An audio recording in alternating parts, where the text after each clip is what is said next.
Assalamualaikum warahmatullahi wabarakatuh. Perkenalkan, nama saya Muhammad Ofarizkillah dari kelas 12 MIPA 2. Hari ini saya akan menjelaskan mengenai sejarah masuknya dan berkembangnya Islam di Nusantara. Yang pertama, sejarah masuknya Islam di Nusantara. Pada tahun 30 Hijriah atau 651 Masehi, hanya berselang sekitar 20 tahun dari wafatnya Rasulullah Shallallahu Alaihi Wasallam, Khalifah Utsman bin Affan radhiyallahu anhu mengirim delegasi ke Cina untuk memperkenalkan daulah Islam yang belum lama berdiri. Dalam perjalanan yang memakan waktu 4 tahun ini, para utusan Utsman ternyata sempat singgah di Kepulauan Nusantara. Beberapa tahun kemudian, tepatnya tahun 674 Masehi, dinasti Umayyah telah mendirikan pangkalan dagang di pantai barat Sumatera. Inilah perkenalan pertama penduduk Indonesia dengan Islam. Sejak itu, para pelaut dan pedagang Muslim terus berdatangan. Abad demi abad, mereka membeli hasil bumi dari negara nan hijau ini yang sambil berdakwah. Kemudian ada teori masuknya Islam di Indonesia. Yang pertama, teori Gujarat. Teori ini beranggapan bahwa agama dan kebudayaan Islam dibawa oleh para pedagang dari daerah Gujarat, India yang berlayar melewati Selat Malaka. Teori ini menjelaskan bahwa kedatangan Islam ke Nusantara sekitar abad ke-13 melalui kontak para pedagang dan kerajaan Samudra Pasai yang menguasai Selat Malaka pada saat itu. Teori ini juga diperkuat dengan penemuan makam Sultan Samudra Pasai, Malik As-Saleh pada tahun 1297 yang bercorak Gujarat. Teori ini ditemukan oleh S. Hurkronch dan J. Pigeonapple. Kemudian adapun teori Persia, yaitu Umar Amir Hussein dan Hussein Djadiningrat berpendapat bahwa Islam masuk ke Nusantara melalui para pedagang yang berasal dari Persia, bukan dari Gujarat. Persia adalah sebuah kerajaan yang saat ini kemungkinan besar berada di Iran. Teori ini juga tercetus karena pada awal masuknya Islam ke Nusantara di abad ke-13, ajaran yang marak saat ini adalah ajaran Syiah yang berasal dari Persia. Selain itu, adanya beberapa kesamaan tradisi Indonesia dengan Persia dianggap sebagai salah satu penguat.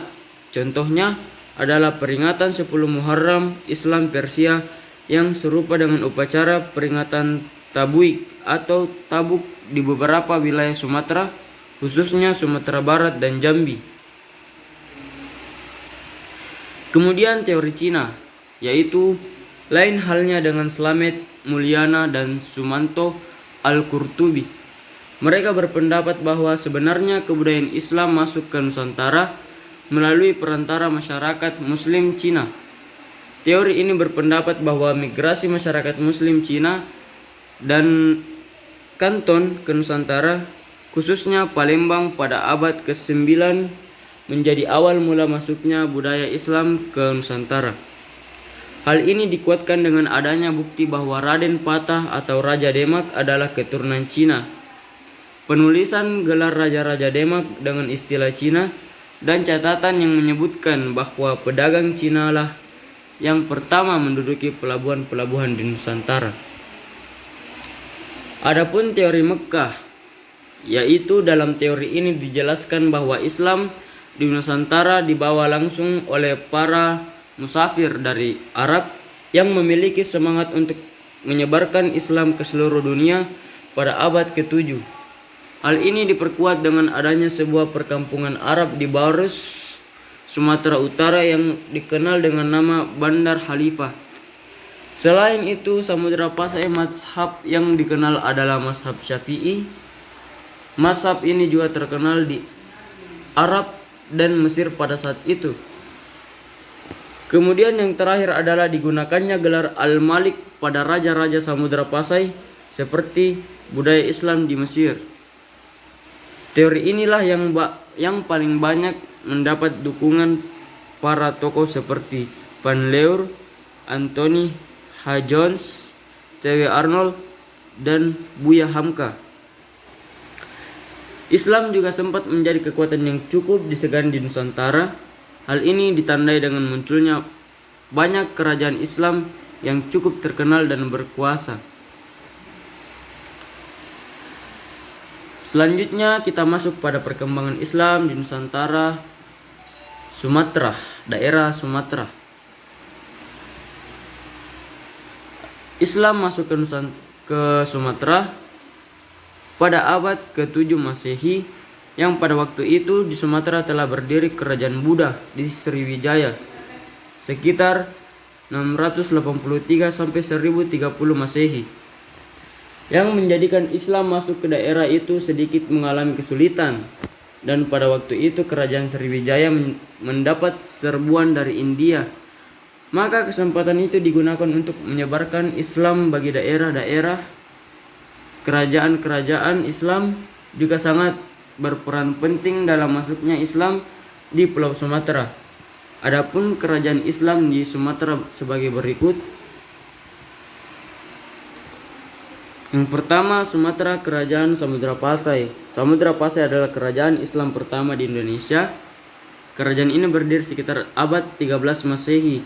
Pusat kerajaannya terletak di pantai timur Sumatera yang kini telah berada di sekitar kota Lok Suamawe dan Aceh Utara, Provinsi Aceh, Indonesia.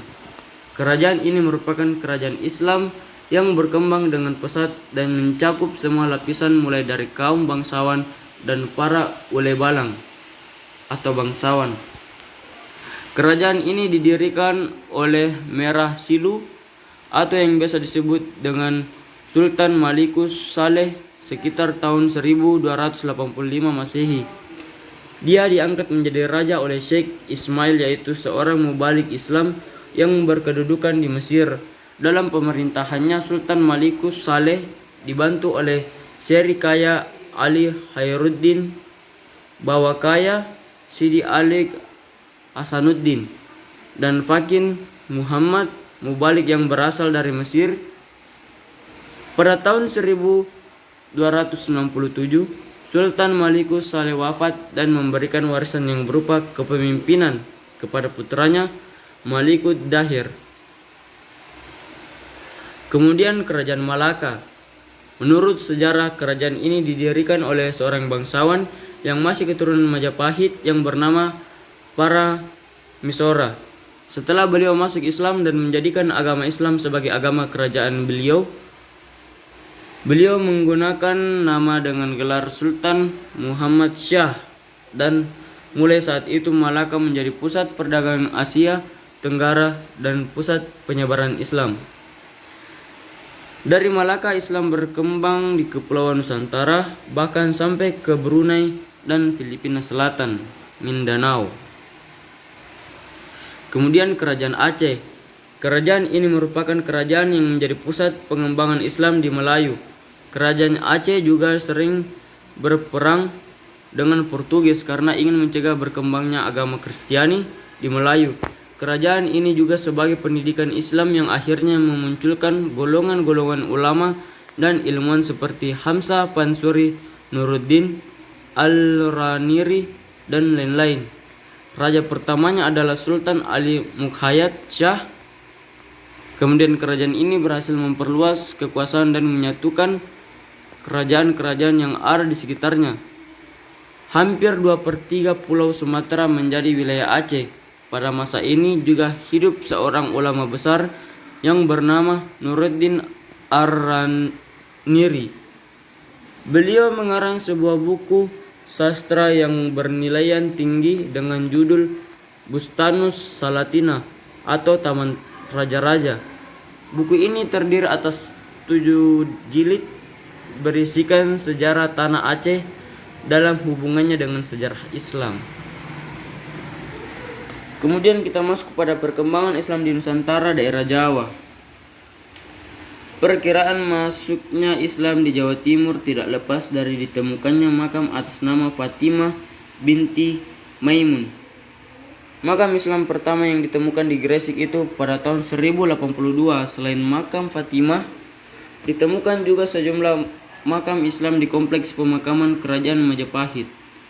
Pada tahun 1349, Sultan Zainal Abidin Bahia Shah yang merupakan Raja Samudera mengutus Malik Ibrahim dan Maulana Ishak menjalankan misi dakwah di wilayah Gresik.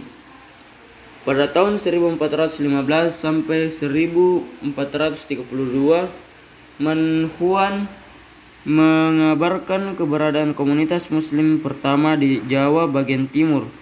Komunitas muslim itu terdiri dari 3 kelompok: penduduk muslim yang dari barat, komunitas Cina yang memeluk Islam, dan penduduk pribumi yang menduduki pemukiman bernuansa Islam. Di zaman pemerintahan Prabu Kertawijaya, beberapa bangsawan dan punggawa kerajaan sudah menganut ajaran Islam. Latar belakang dari kerajaan itu ialah tersiarnya kabar mengenai masa kejayaan Islam di wilayah timur.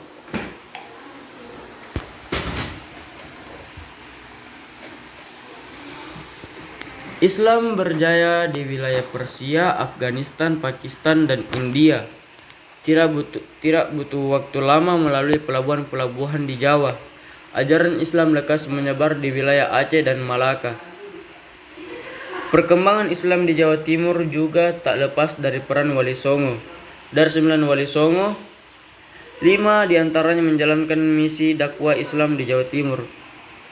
Kelima wali tersebut ialah Sunan Ampel di Surabaya, Sunan Bonang di Tuban, Sunan Derajat di Lamongan, dan Sunan Giri serta Sunan Maulana Malik Ibrahim atau Sunan Gresik terletak di kota yang sama yaitu Gresik. Sampai saat ini makam dari 5 wali itu tidak pernah sepi pengunjung. Para wali terkenal dengan metode dakwah Islam yang santun. Mereka tidak serta-merta menyiarkan ajaran-ajaran Islam yang asing bagi masyarakat lokal. Dakwah Islam dilakukan dengan pendekatan budaya yang sudah lebih dulu berkembang di masyarakat. Sunan Bonang misalnya menggabungkan syiar Islam dengan musik Jawa dan budaya lainnya. Demikian halnya dengan sunan-sunan lain. Mereka memegang teguh konsep akulturasi antara nilai-nilai Islam dengan nilai-nilai yang sudah lebih dulu dianut oleh masyarakat lokal. Hal ini membuat masyarakat lebih mudah menerima Islam sebagai suatu yang baru dan indah. Islam sebagai agama dan ajaran lillahi ta'ala yang tidak berupaya mengikis kebudayaan mereka. Kemudian kita masuk pada perkembangan Islam di Nusantara di Pulau Sulawesi. Sejarah Islam di Nusantara 22 September 1605, tepatnya pada hari Jumat 9 Jumadil Awal 1014 Hijriah, Raja Tallo sekaligus mangkubumi kerajaan Goa Imalingkang Daeng Mansyori memeluk Islam.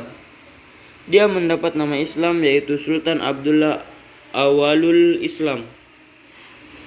Pada saat yang sama Raja Goa ke-14 Imangrangi Daeng Manrabia juga memeluk Islam. Dia menerima nama Islam yaitu Sultan Alauddin.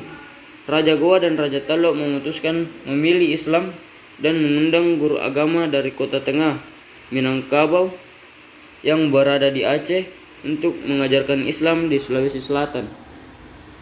Datanglah 3 mubalik yang dikenal sebagai Dato Tallu di Makassar atau Dato Tellu di Bugis, yaitu Dato Ri Bandang Abdullah Makmur alias Hatib Tunggal, Dato Ri Patimang Sulaiman alias Hatib Sulung, dan Dato dan Dato Ritiro Abdul Jawad alias Khatib Bungsu. Ketiganya berperan penting dalam Islamisasi di Sulawesi Selatan. Untuk merealisasikan dekret itu, Sultan Alauddin mengirim utusan ke kerajaan-kerajaan tetangga dengan membawa hadiah untuk para raja. Kerajaan-kerajaan yang menyambut baik antara lain Sawito, Balanipah di Mandar, Bantaeng, dan Selayar. Selain dengan jalan damai, menurut Ahmad, penyebaran Islam juga dilakukan dengan peperangan. 3 kerajaan Bugis, Bone, Wajo, dan Sopeng yang tergabung dalam aliansi Talun Pocoe, 3 kerajaan besar, persekutuan untuk menghadapi kerajaan Makassar. Menolak seruan agar memeluk Islam, maka pecahlah perang antara kerajaan Makassar yang terdiri dari kerajaan Goa dan Tallo melawan kerajaan Bugis yang terdiri dari kerajaan Bone, Sopeng, dan Wajo. Menurut Lontara Bugis, perang itu disebut Musuh Seleng, perang pengislaman, yang oleh antropologi Prancis Christian Pelras, penulis manusia Bugis, diterjemahkan sebagai Islamic War. Islam masuk di Maluku melalui jalur perdagangan di abad ke-15.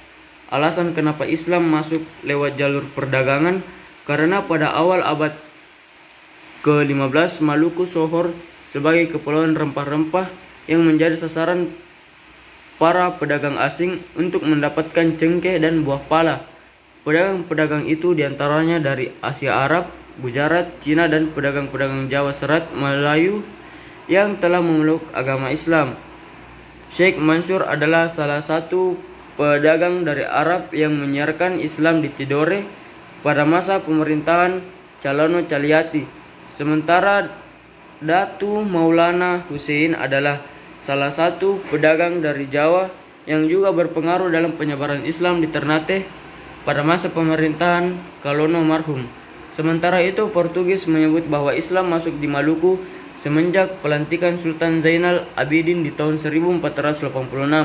Namun sumber lain menyebut Islam sudah ada di Maluku sekitar 5-60 tahun sebelum tahun 1486. Kemudian kita masuk perkembangan Islam di Nusantara di Pulau Maluku. Setelah Islam masuk di Maluku, pengaruh dan perkembangan Islam belum kuat terutama di Ternate.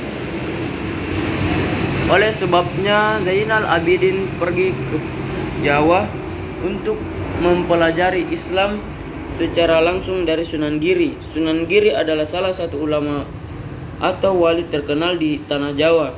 Dari sinilah muncul 4 kerajaan Islam di Maluku yang disebut Maluku Kieraha atau Maluku 4 Raja. Kesultanan Ternate yang dipimpin oleh Sultan Zainal Abidin pada tahun 1486 sampai 1500. Kesultanan Tidore dipimpin oleh Sultan Mansur.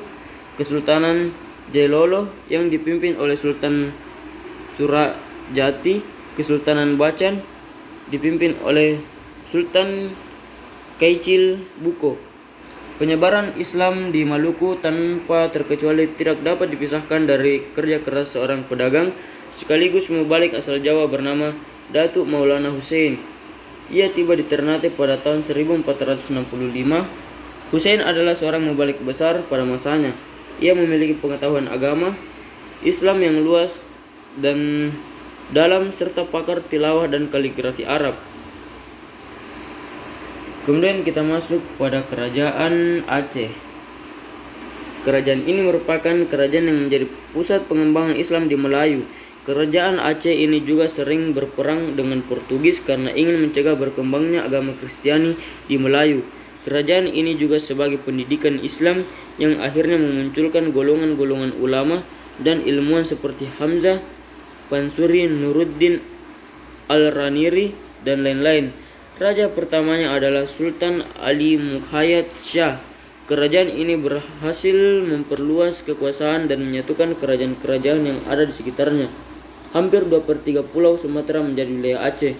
Pada masa ini juga hidup seorang ulama besar yang bernama Nuruddin Ar-Raniri.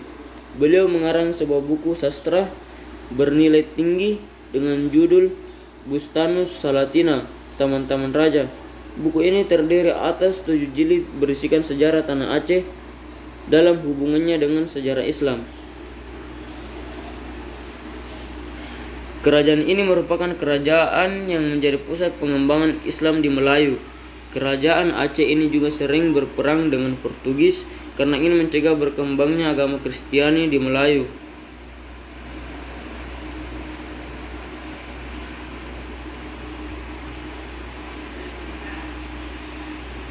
Kerajaan ini juga sebagai pendidikan Islam yang akhirnya memunculkan golongan-golongan ulama dan ilmuwan seperti Hamzah, Fanzuri, Nuruddin Al-Raniri dan lain-lain.